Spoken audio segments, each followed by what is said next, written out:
saya akan membahas tentang suaranya kecil banget ya, nanti aku gedein kok. Kali ini saya akan membahas tentang pelatihan meningkatkan motivasi kerja dari Hardy Smart Consulting. Jadi motivasi itu merupakan suatu dorongan dari dalam diri seseorang untuk melakukan sesuatu atau untuk tidak melakukan sesuatu.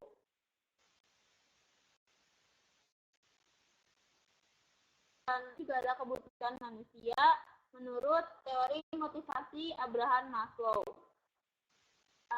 Ada 5 kebutuhan manusia, yaitu jasmania, rasa aman, bersosialisasi, pengakuan, dan aktualisasi diri. Kebutuhan manusia itu yang pertama kan jasmania. Kita juga butuh jasmania sehat untuk bisa kita juga butuh rasa untuk bisa leluasa dalam melakukan sesuatu. Dan yang ketiga adalah bersosialisasi. Tanpa orang lain kita tidak bisa melakukan apa-apa. Ada pengakuan. Biasanya kita juga butuh pengakuan orang lain atas diri kita sendiri. Yang terakhir ada aktualisasi diri kita ke masyarakat atau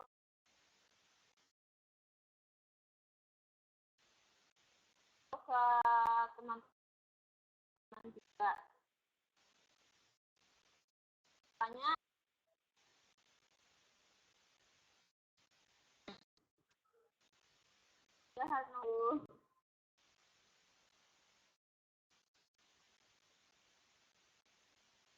sampai di sini semua. Genis mau tanya apa? Silahkan.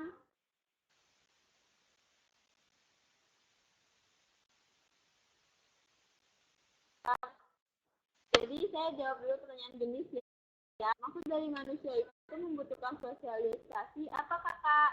Jadi manusia itu membutuhkan teman. Misalnya, kalau misalnya ibu kita lahir, ibu kita membutuhkan orang lain untuk bisa membantu proses melahirkan.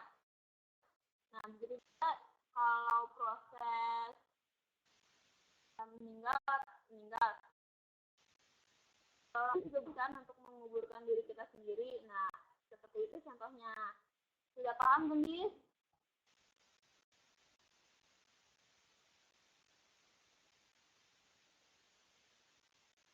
Paham ya? Ya, Hani mau bertanya apa?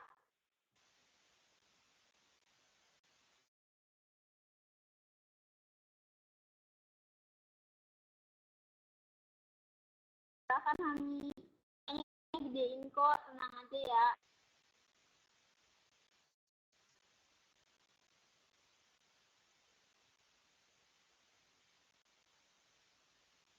Alhamdulillah sudah paham ya.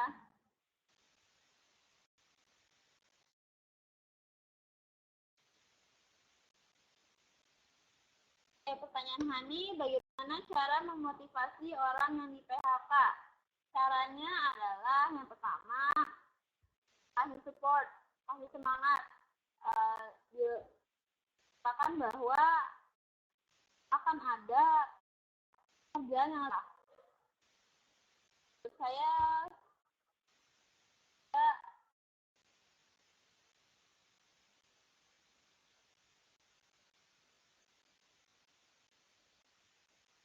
sama Hani, semoga jelas ya. Karena ada yang ingin ditanyakan.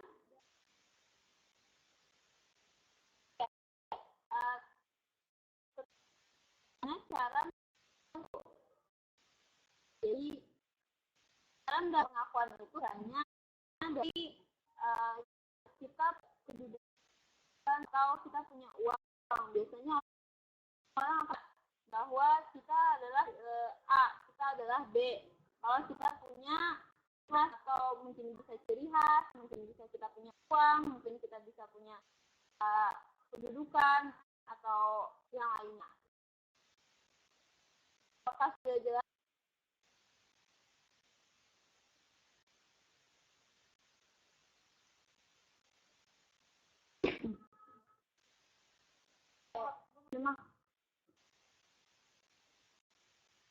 Terima kasih.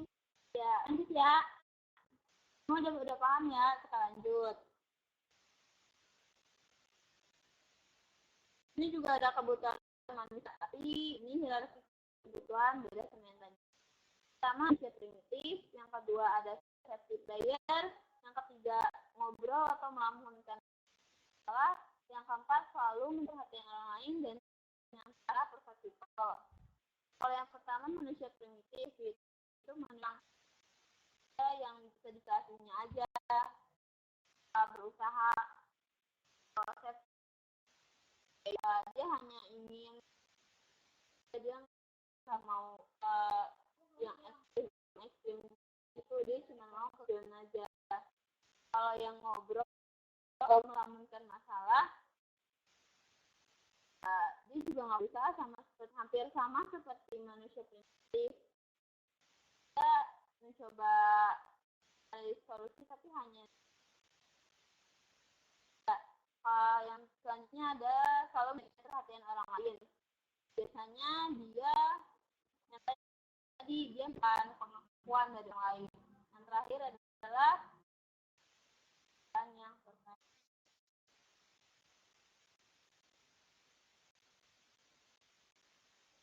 ada motivasi.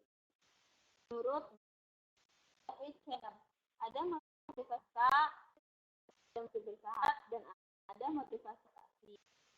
Kalau motivasi bentuk kan suatu orang melakukan sesuatu agar dia memiliki kekuasaan tertentu, jadi dia melakukan berbagai hal karena sahabat orang untuk melakukan segala sesuatu. Dan teman, sahabat, pasti adalah merupakan dorongan melakukan sesuatu agar dia memiliki motivasi.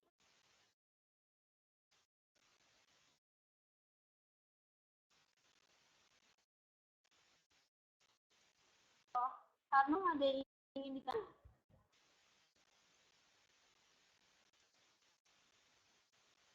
Boleh tahu contoh kata apa nih?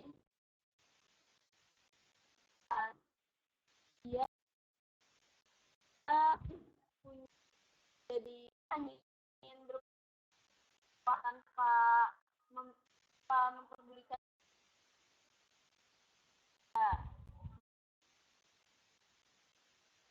ya, motivasi harus ya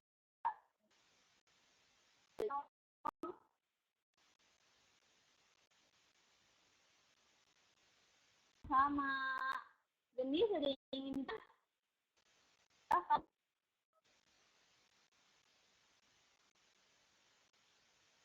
hanya kok manusia menginginkan diperhatikan ya bercanda. Jadi kenapa? Itu merupakan perhatian orang, merupakan salah satu bentuk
prestasi atau need for achievement. You are now muted. Hanya itu untuk mencetak prestasi dan keunggulan. Yang kedua, untuk selalu berusaha dan bekerja dengan lebih baik. Ciri-cirinya berjiwa kreatif dan inovasi. Yang ada di dalam benaknya adalah bekerja dan berdoa. Berani mengambil resiko wajar yang sudah diperhitungkan.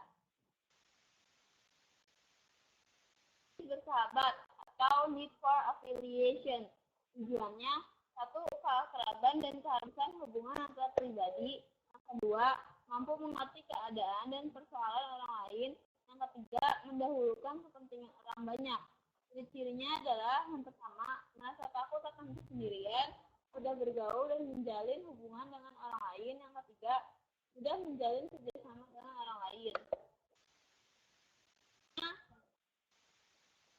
Atau need for power and how. Tujuannya, orang lain. Ciri-cirinya mempengaruhi dan menggerakkan orang-orang. Rasa bangga dan puas bila ditakuti.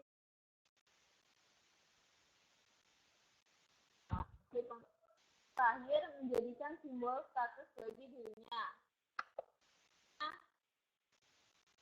Sebelum dilanjutkan, ada yang ingin bertanya?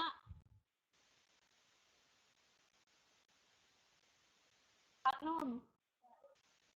Ya, Hanum, silakan ditulis pertanyaannya ya. Sebelumnya. Apa pertanyaannya?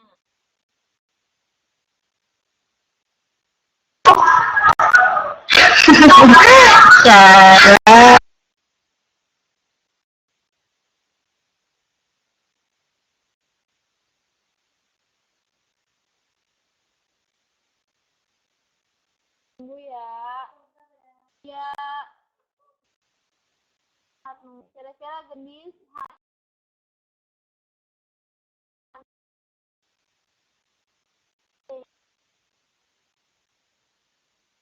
Tunggu ya.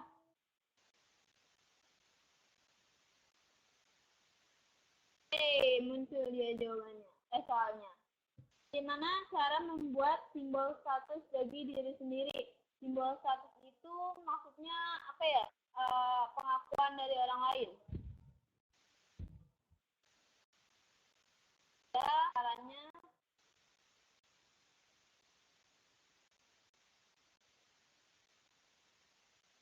kalau iya, mungkin iya, oke.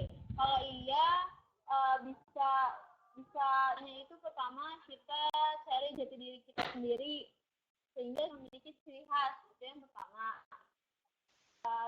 Contohnya, misalnya kita tuh pintar misalnya. Di bilang, itu tuh yang pintar tuh, yang pintar. Itu merupakan suatu simbol atau status bagi diri. Sudah jelas, Hanum?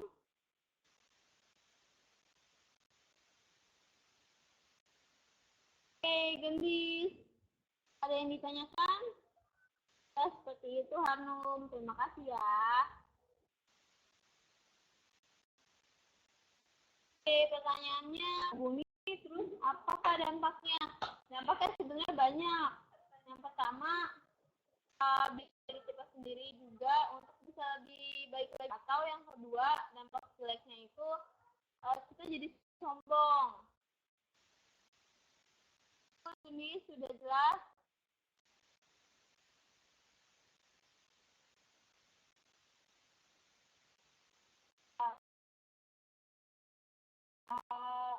Kita lanjut ya. Masya Allah, keren jelas. Alhamdulillah. Oke, kita lanjut. Kenapa orang harus bekerja? Ada dua alasan. Yang pertama, alasan ekonomis dan psikologis. Kenapa sih orang harus bekerja dengan alasan ekonomis? Yang pastinya butuh satu atau butuh baju, butuh makan, butuh yang lainnya. Ada untuk kesenangan hidup. Contohnya ya kita butuh refreshing, jalan-jalan atau kemana biar kita nggak kerja. Selanjutnya alasan psikologis, sosialisasi dengan orang lain. Itu ya masih kita mau diri kita sendiri, sombong banget gitu, masa nggak mau bersosialisasi dengan orang lain, langsung menunjukkan prestasi. Biasanya misalnya nih ya, bulan puasa kan ya, kita biasanya suka ngadain bukber. Nah, di saat bukber itulah biasanya ajang menunjukkan prestasi, misalnya lu karena gue kerja di sini itu merupakan salah satu contoh menunjukkan prestasi.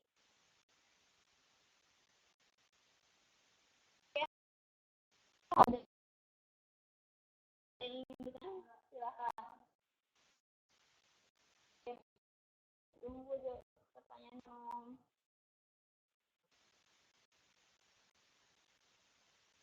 Ini mau ditanya silakan.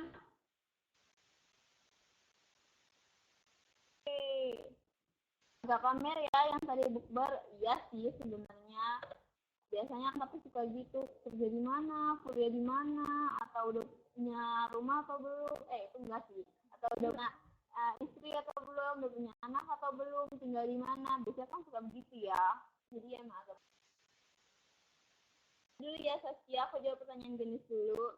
Cara agar kita semangat dalam bekerja bagaimana kali itu dia, kita harus punya motivasi. Kalau kita nggak punya motivasi, kita bakal males bekerjanya. Oke, lanjut untuk pertanyaan Saskia. Kak, bagaimana cara mengatasi orang yang susah dari tempat kerja? Caranya, coba aja deketin baik-baik, ngobrolin dulu yang ya sedikit lah, SKSD aja dulu, nanti lama-lama juga pasti dekat kok, tenang aja. Ada alasan lain lagi nggak Kak selain ekonomi dan psikologis?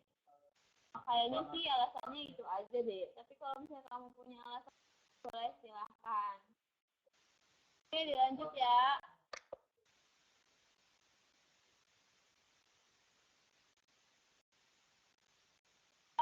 Apa yang orang cari dari suatu pekerjaan?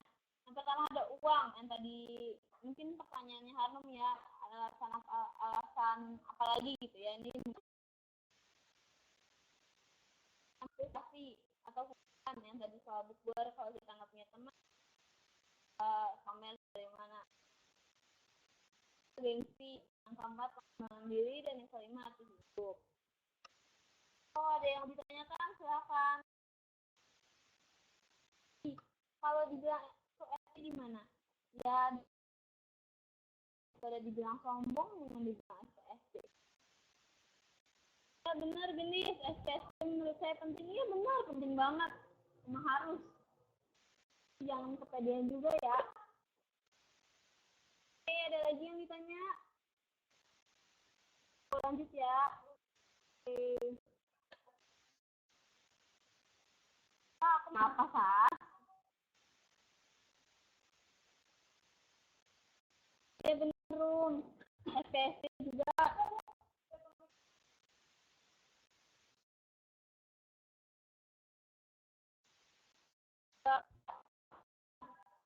Perhatikan aja slide-nya ya. Lanjut. Kita lanjut ya. Faktor yang mempengaruhi motivasi kerja yang ini udah disebutin sih. Ini beberapa faktornya. Ada 4 jenis karyawan. Yang pertama, kemampuan rendah, sulit menerima jawab. Yang namanya kemampuan rendah, otomatis dia kurang dalam implementasi suatu pekerjaan itu, sehingga akan sulit menerima tanggung jawab. Bagaimana sih cara memperlakukannya? Yang pertama, berikan bimbingan yang jelas. Yang kedua, berikan pujian bila pekerjaannya tidak, berikan teguran bila hasil kerjaannya tidak memenuhi standar. Yang keempat, berikan sanksi bila mereka tidak berubah. Oke, selanjutnya, yang kedua, kemampuannya rendah tapi rela menerima tanggung jawab. Ini namanya sih ya, tapi boleh lah. Mana sih cara memperlakukannya? Yang pertama, berikan kesempatan untuk tetap bekerja sesuai dengan batas kemampuan. Lalu berikan pelatihan untuk hal-hal yang tadi itu membuka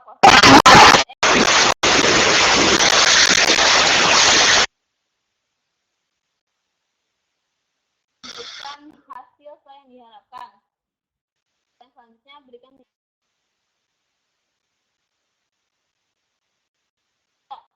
demi mampu tetapi dia mau menerima tanggung jawab. Ini namanya malas, dia nggak mau berkembang. Kelakuannya berikan dan saran agar mereka lebih mau terlibat aktif dan berpartisipasi. Dia sayang. Selanjutnya, lakukan diskusi konsultatif pemotivasian untuk kerja yang lebih baik. Lalu teguran jika tidak ada perubahan. Selanjutnya, berikan sanksi jika standar kerja tidak tercapai. Yang keempat, mampu, mau, dan bersedia untuk menerima tanggung jawab. Jadi gini ya. Ini baru yang good worker. Kelakuannya jagalah sikap positif dan motivasi pekerja yang sudah baik tersebut. Jangan sampai berubah. Berikan penghargaan dan reward atas prestasi yang telah mereka capai. Berikan kesempatan terlibat di dalam kegiatan, tugas-tugas, ataupun pemecahan masalah yang menantang. Ya gendis, aku jelasin ini dulu sebentar. Ciri-ciri karyawan bermasalah. Ciri-cirinya itu dia malas, dia sulit bersih, dia mau berpartisipasi. Ya. Di sini semangkir kerja. Hampir sama seperti yang sebelumnya, itu dia malas sih, dia nggak bertanggung jawab. Jadi kayak dia yang intinya dia nggak bertanggung jawab.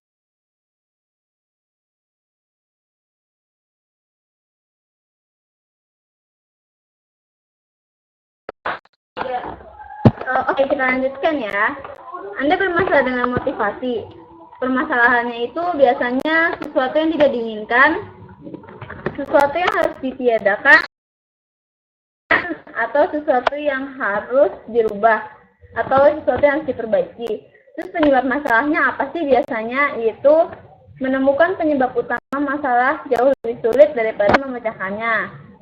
Terus sebenarnya gimana untuk menghadapi masalah tersebut?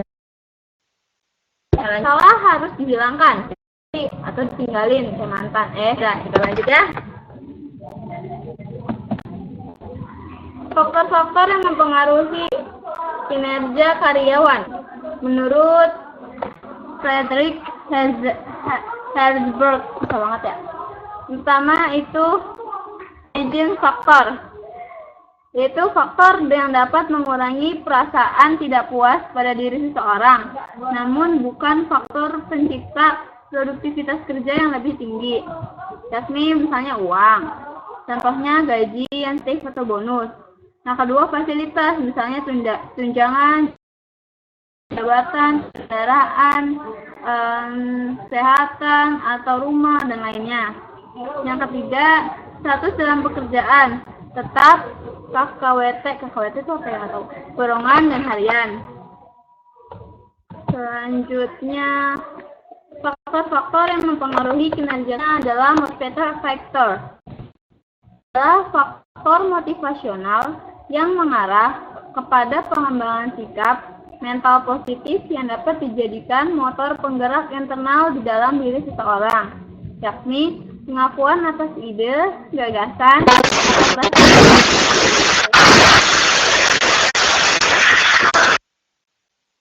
promosi jabatan dan tanggung jawab yang lebih tinggi. Selanjutnya, kesempatan untuk mencoba pengalaman hal-hal baru. Selanjutnya, sampai di sini dulu. Ada yang ingin ditanyakan? Silakan, hands up. Oke, silakan Gendis.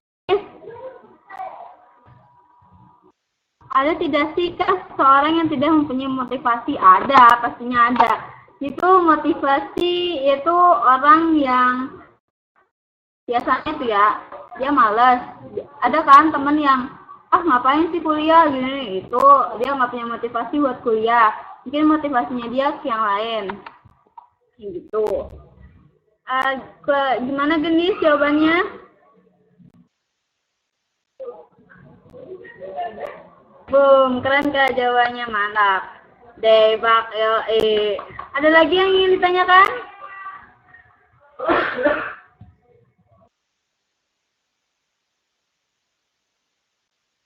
Apa persamaan niat dan motivasi? Oke, Genis nanya mulu nih. Ya udah deh, aku jawab aja ya. Persamaan niat dan motivasi. Kalau niat ya sekedar niat, tapi kalau motivasi, niat juga merupakan salah satu dorongan juga untuk motivasi. Jadi tanpa niat kita juga nggak punya motivasi, tanpa motivasi kita juga nggak punya niat. Jadi niat sama motivasi itu kaitan satu dengan yang lain. Biar pintar kakak, iya kamu pintar kok. Gimana, jelas? Gimana Gendis? Ada yang mau ditanyain lagi? Atau yang lain? Iya toh, berkaitan dong.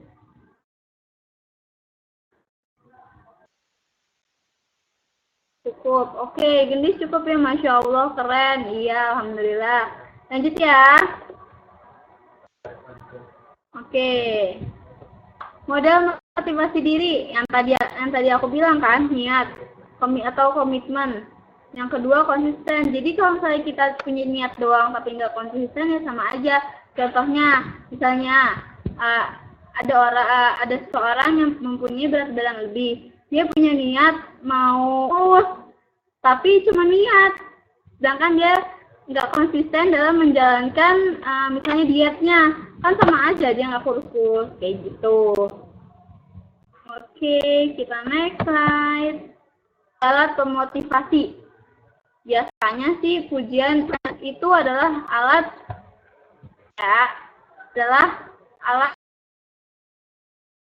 yang sangat hebat apabila diberikan syarat manfaat. Pujian itu meningkatkan moral, membanggakan moral, dan memperbaiki attitude. Biasanya orang kalau dipuji langsung semangat tuh melakukan segala sesuatu, ya kan? Kamu juga kan? Aja.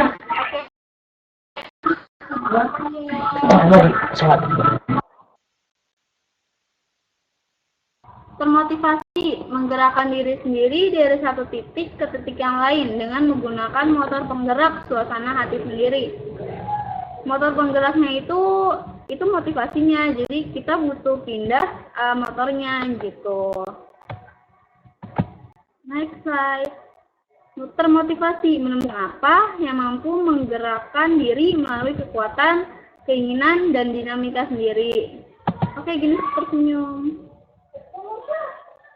Membangun sumber-sumber daya yang ada dalam diri guna menggerakkan hati untuk melakukan sesuatu yang terbaik. Kalau Anda termotivasi, apa sih untungnya bila Anda termotivasi? Itu ada 4, yaitu reputasi, remunerasi, promosi, dan pastinya happy.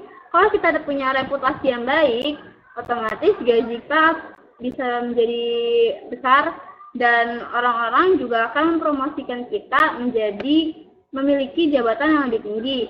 Dan kalau kita memiliki jabatan yang lebih tinggi, otomatis saya dan keluarga bakalan happy. Ya, welcome back Saskia. Ya nggak apa-apa, dimaaf ya.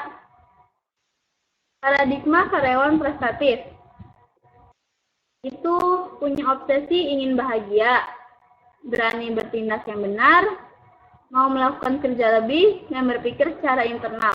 Oke, Gendis, kenapa tanganmu diangkat?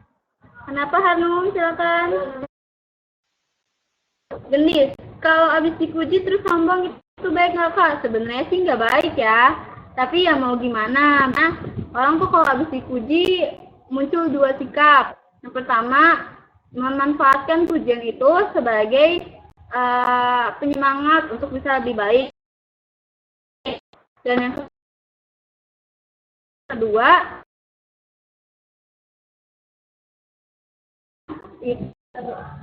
oke, gimana Gendis? Mau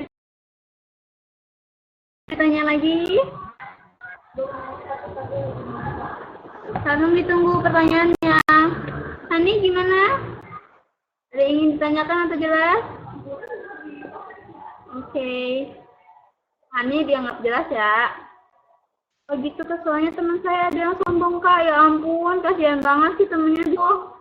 Kamu dong jelasin ke dia. Jangan sampai sombong tuh.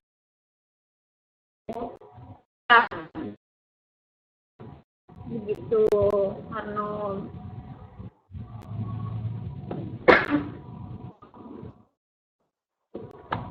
Oke, dilanjut ya.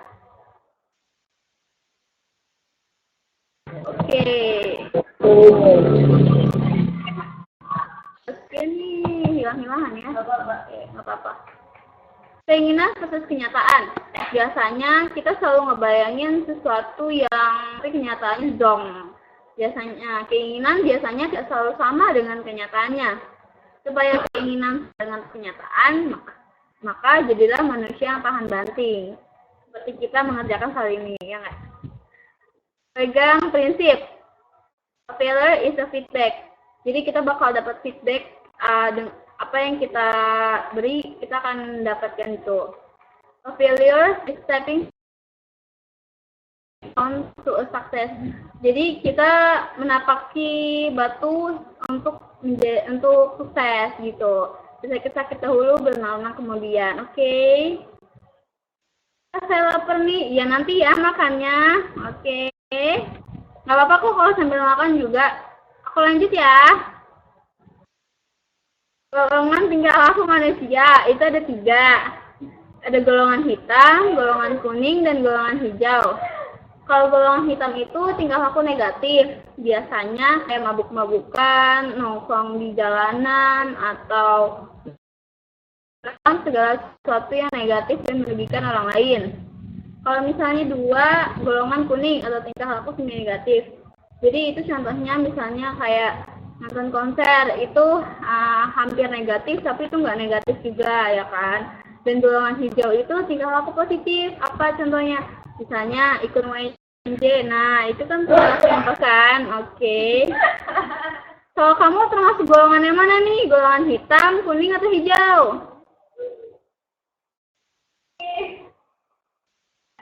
Ayo, kamu golongan yang mana? Golongan biru ada nggak, Kak? Kamu bikin golongan sendiri aja ya. Kalau Harnum apa golongannya?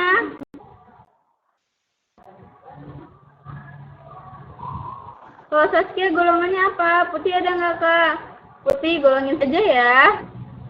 Golongan kuning bukannya ngambang, Kak? Kok salah fokus ya? Bukan itu maksudnya. Hijau dong, Kak. Siap. Saskia nih, mantap. Kan netral kalau putih. Iya sih netral, tapi kan di sini ada hitam, kuning, dan hijau doang. Jadi kamu yang termasuk mana? Apa kamu tidak termasuk mana-mana? Labil amat ya? Lanjut ya? Oke. Lanjut ya. Prinsip perubahan. Ya maaf ya, tulisannya jadi begini. Apakah manusia bisa berubah? Tahap demi tahap, dimulai dari mencoba-coba, lalu harus selalu diulang-ulang, akhirnya menjadi kebiasaan yang otomatis. Di golongan hijau kayak daun, iya kayak daun kan menyedihkan. 4 aspek perubahan diri, harus punya motivasi. Kalau nggak punya motivasi, nggak punya semangat dong. Selanjutnya ada harus punya optimis. Kalau punya motivasi tapi nggak punya optimisme ya sama aja bohong. Harus merubah temperamen, nggak boleh sering marah-marah, jaga emosi. Kalau sinyalnya nggak kenceng, sabar aja ya. Selanjutnya yakin pada kemampuan diri, yakin aja, insya Allah nanti ada sinyal lagi ya. Oke, gendis nanya lagi, gendis nanya mulu nih. Contoh manusia berubah itu kayak apa, Kak? Kayak Power Rangers bukan? Nonton Power Rangers ya? Contoh manusia berubah tuh misalnya ya ada anak, dia nggak bisa baca, terus dia sekolah. Nah setelah sekolah itu dia mendapatkan ilmu, lalu dia bisa baca, bisa nulis, bisa berhitung, nanti berbagai macam ilmu pengetahuan. Itu contohnya gendis. Sudah jelas, Kak?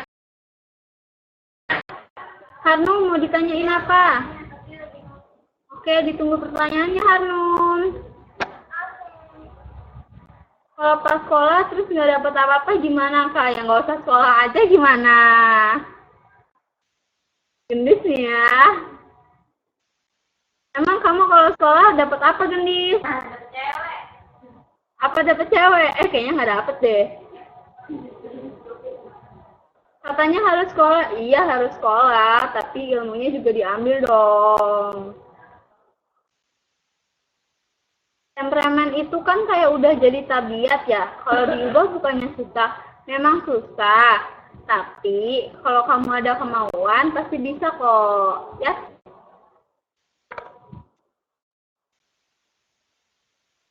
Iya benar. Saya juga pengalaman loh. Dulu tuh saya temperamen banget. Aku jadi curhat ya. Ini mau curhat sedikit ya. Dulu tuh saya temperamen banget. Sedikit-sedikit marah, sedikit-sedikit marah. Tapi karena teman saya memberikan motivasi dan saya punya optimis untuk bisa berubah, maka saya bisa berubah menjadi lebih stabil, nggak terlalu temperamen. Temperamen bukannya pahlawan dari Jepang ya Kak? Ya aku nggak ada sama pahlawan dari Jepang itu dong. Siapa tahu jodoh. Ultraman, woi. Iya Ultraman tuh bener dijawabkan sama Hanum. Udah aja, saya mau azan dulu ya Kak. Bentar dulu ya, 2 slide lagi. Lanjut ya. Yuk. Jalan hidup manusia itu ada 2 pilihan. Jalan tol sama jalan biasa. Kamu jalan tol atau jalan biasa?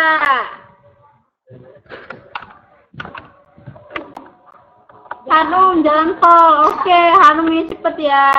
Jalan layang itu jalan belum dibikin di sini. Adanya jalan tol sama jalan biasa doang. Jalan tol macet juga Kak sekarang, tapi iya ya sekarang walaupun bayar juga udah mahal. Terus demi cepet ya masuk tol, tapi tetap aja macet ya. Oh iya benar betul. Jadi kan sama aja jalan tol sama jalan biasa ya. Tapi enggak juga. Jalan tol itu bisa lebih cepat dari jalan biasa.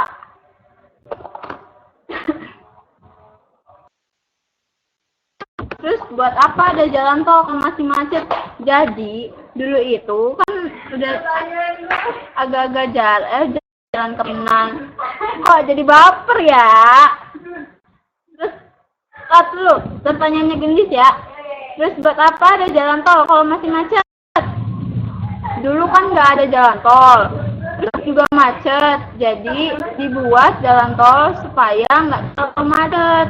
Tapi berhubung sekarang masyarakatnya semakin banyak dan yang punya kendaraannya juga banyak, jadinya makin macet deh. Kayaknya perlu jalan lewat bawah deh. Ini mau bikin nggak jalan bawah? Dulu nggak ada orang Kak, bukan nggak ada jalan tol. Dulu ada orang, siapa bilang nggak ada orang? Mungkin zaman sebelum Nabi Adam nggak ada orang.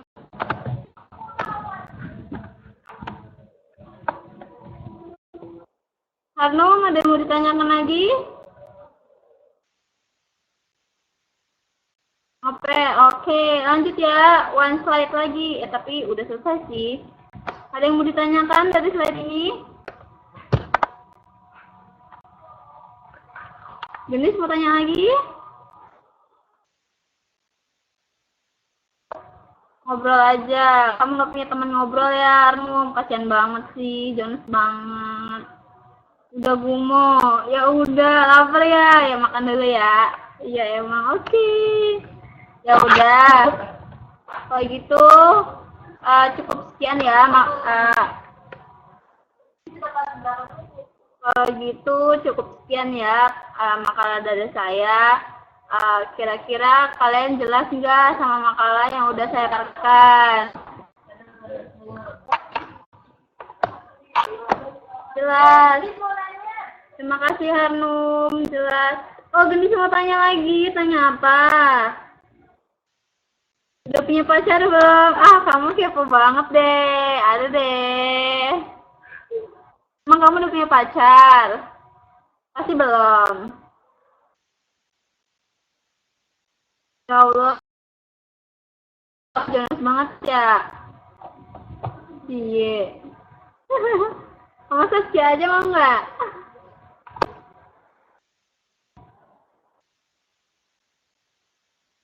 Mau jadi baper ya?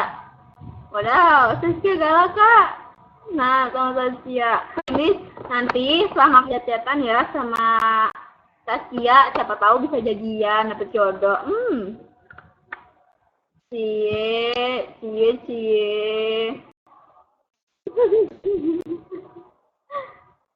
Burung aja dibuat main game, apalagi yang gendis. Burungnya siapa itu?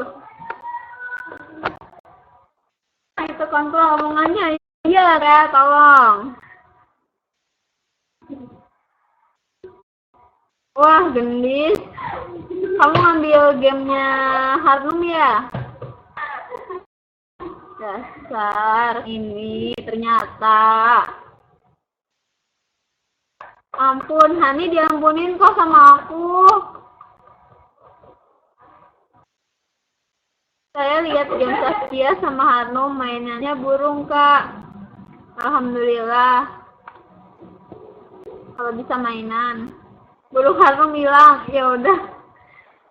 Dibikin daftar orang hilang aja, daftar burung hilang deh. Saya aja nggak main burung.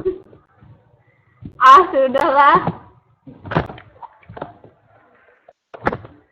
Tegar ini. Apa polisi? Polisinya di mana ya?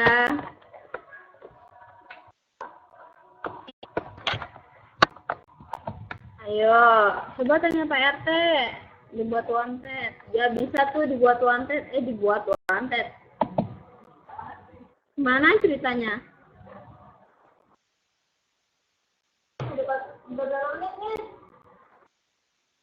Jadi udah nih Kak, iya udah cukup.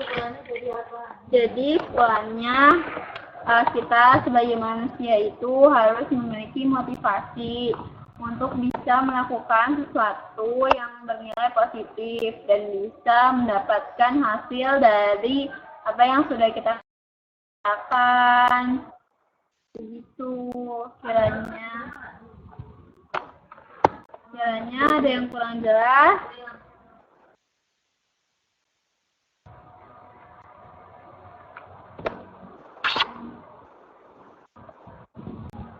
Terus bagaimana cara kita mengimplementasikan materi dari kakak? Setidaknya kalian memiliki motivasi untuk bisa mengerjakan tugas ini sampai selesai, untuk bisa lulus mata kuliah ini sampai selesai, dan untuk bisa motivasi supaya bisa lulus tepat waktu ya.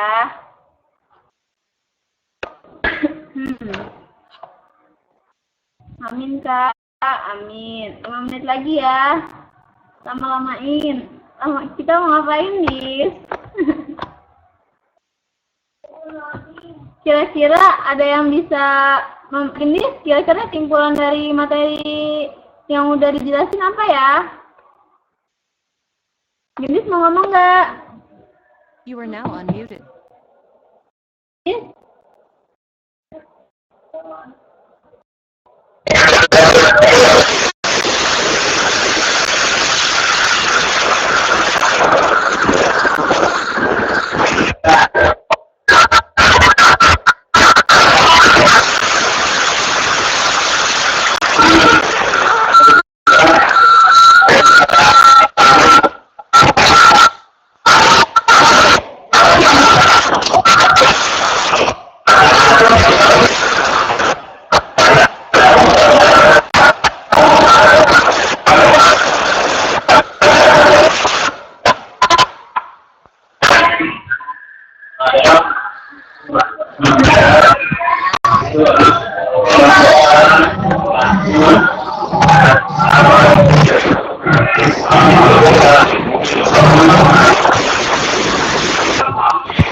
You are now muted. Terima kasih Gendis atas jawabannya. Semoga materi ini dapat bermanfaat untuk kalian semua.